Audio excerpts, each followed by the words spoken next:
Hey there, folks. Happy Friday to you. I hope you're having a fantastic weekend coming at you live with this week's market wrap.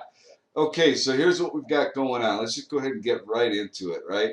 Um, I'll get back to this cyber in a little bit, but let's take a look at the NASDAQ. So last week we talked about the markets and the fact that I thought, we probably were coming up into some resistance and in the 5,100 range, and that we might see a bit of a pullback, that we've got this gap now to fill on the daily. And I think that that may continue next week. So, one of the things that we talked about was the Microsoft and Google and Amazon, and that's really why we had that big gap, was their earnings reports. And we kind of went through those stocks and said, what did they do last time? And let's take a look at that, right?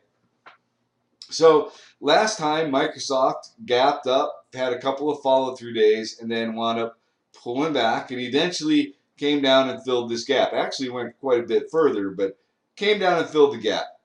And Microsoft, if you look at it this time, had the gap up, had one follow-through day, closed at the low of the day, and it actually kind of looks as though we may be starting that move to fill the gap, right? Google or Alphabet, whatever the heck you want to call it, same thing. Had the gap up. Let's go back here. Had the big gap up and kind of consolidated a little bit here. Looked as though it was going to take out the high of the gap up and wound up failing. And eventually came down and filled the gap. Kind of doing the same thing here, right? Looking at like it's struggling a little bit to take out that high that it created off the gap up. And it's, we'll see, but I think we'll get a clearer picture next week of whether or not this looks as though it wants to come down and fill the gap. The only one that isn't really doing what it did last time was Amazon. Amazon had this huge spike, basically, created a bear flag and then just came down and filled the gap. This time it had a spike and it's actually taken out the high, although I'm not sure that this is a very good candle right here from today. But and Amazon could continue to run, maybe because we're coming up into the holiday season, anticipated, big shopping time of the year. Maybe Amazon continues to run. I'm not sure, but it's the only one that's acting a little different. Bottom line is, I think that the Nasdaq is still an area to be cautious. I don't think you want to be going and jumping into a bunch of things, especially from a swing perspective up here, right? Let's wait for a pullback. It's a good time to have a good cash position on the sideline. Cyber and Hack, I'm just going to pull them both up. They're both looking almost identical, right? They seem to be just kind of consolidated, treading water, as I'm sure they are waiting for earnings reports from the security sector companies. The first one, was Fortinet, which reported it missed, it got crushed. But Hack and Cyber have both held up really well. CYBR and FireEye both report next week. If they miss, that could put a hurting on Hack, it could put a hurting on Cyber, and it could continue to put a hurting on the sector. FireEye is in a very interesting place, and the reason why I say that is it's coming down to its 52-week low at 25. I think they report on Wednesday. This thing may be sitting at 25 on Wednesday when they report. There has been some insider selling. I hate seeing that. There has been talk of a brain drain. They've got a lot of people that have left the company. If this company reports bad numbers or misses street, guides down, this thing's going to get crushed. And where it goes, I do not know. We have no price support, right? We're looking at 52-week lows of 25 bucks. If it breaks below that, this thing could get really ugly, and it could get really ugly for the sector. CYBR, just real quick, let's take a look at that. CYBR actually looks way better than FireEye, but still in question, right? I mean, so I think it's a sector that you absolutely want to pay attention to next week. If FireEye beats, you could get a hell of a snapback. You could get a nice move in cyber. I think you keep an eye on that sector for next week. Let's take a look at some of the other areas of. So let's look at what happened with gold this week. Gold was looking really great, right? And then the Fed came in and rained all over that party by basically everybody had it in their minds that there was no way the Fed was going to raise the rate before the end of this year. And sure enough, what did the Fed do? The Fed came out and said, hey, we'll let you know if we're going to be raising the rate in our next meeting. And kind of acted like it was back on the table. And of course, gold, got hit off of that. Gold and the gold miners and Dust and J Dust had a nice little run, right? As gold took off, and that may continue. I think the thing that you need to keep an eye on, though, is you need to keep an eye on the dollar. The dollar ripped big when off of the Fed meeting. This is the day of that announcement, and then actually it's been pulling back the last couple of days. But a strong dollar is not going to be good for gold, and it shouldn't be good for oil either. Although I will tell you, oil and the energy sector actually still looks very constructive to me. It actually looks really good. XLE, Chevron and Exxon both reported today, and they reported some pretty decent numbers, right? XON, no.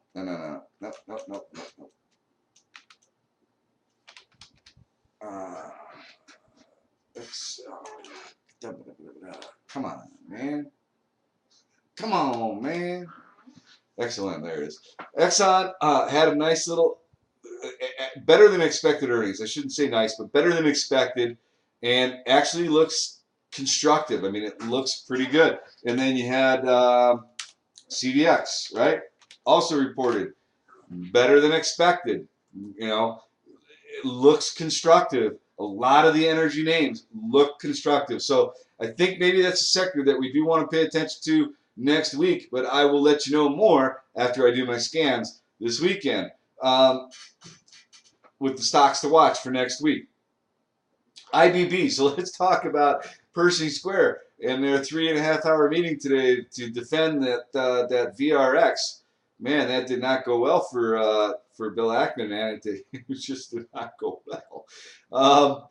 IBB, here's my concern with IBB. It actually had a nice bounce after Valiant themselves had their meeting on Monday, and it actually held up pretty well, right? The IBB had a little bounce. But then you get the Pershing Square guy coming out and doing his little song and dance, and it did not do well this week, right? So let's take a look at what happened with look at Valiant. This is ugly.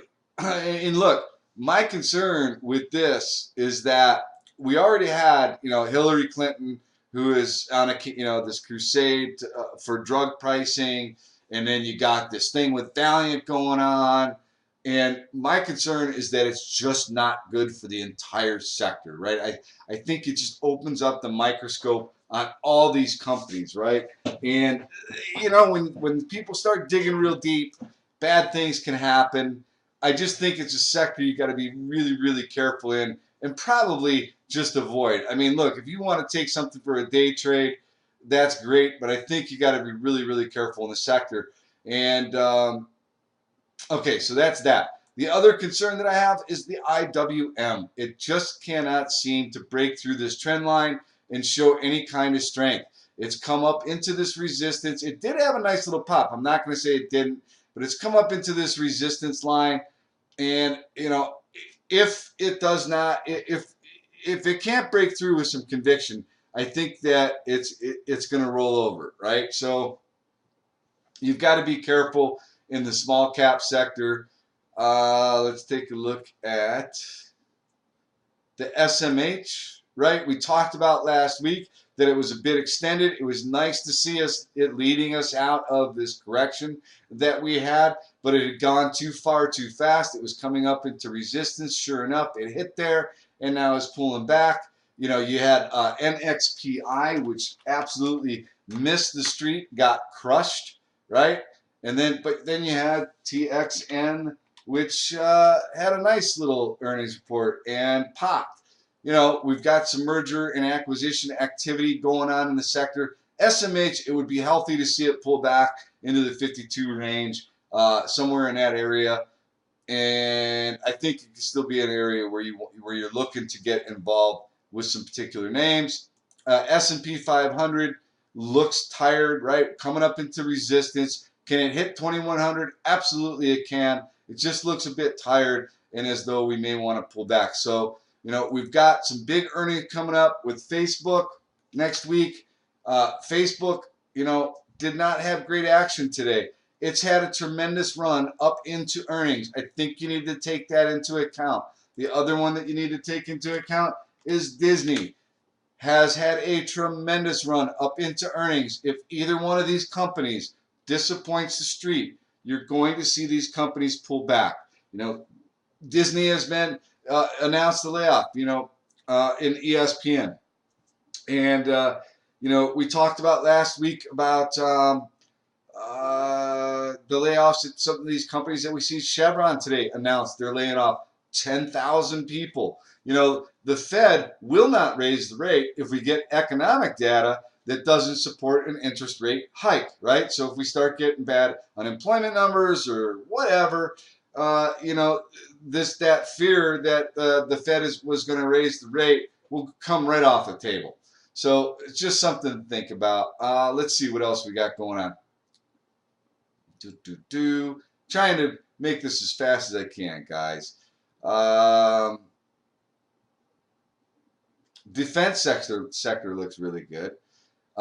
Banks didn't act all that well after the interest rate hike, right? I mean, they popped initially, but then they've been pulling back last couple of days, which is kind of interesting. And maybe the street doesn't believe that they're going to raise the interest rate. Let's see what else we got going on. All right, so look, that's pretty much my market wrap. My market wrap is this. Things look tired. I think we could probably see a pullback, or at least at the very least continue to consolidate before we make a move higher. They just think things look a little bit stretched. I think you need to keep an eye on the strength of the dollar, right? The strength of the dollar, you need to watch that. And keep an eye on the IWM and the IBB. And let's see what else, if there's anything else that I'm missing that I really want to hit on. Volatility has been really, really tame. So if we do see some misses next week of some big name companies and the markets roll over, if we get some news out of China this weekend that the market doesn't like, look for volatility to pick up, right? So TVIX, put that on your radar, and TZA, if the IWM does roll over, look at the TZA. That can be a nice one to play for, a couple of days if the market does roll over. Let's see what else we got. That's it. I'll be back on Sunday morning with stocks to watch for next week. Enjoy your Friday evening. I hope you got something out of this. Happy Halloween. Don't eat too much candy, but scare the heck out of a lot of people if you can. And enjoy your day and your weekend. I'll see you guys Sunday morning.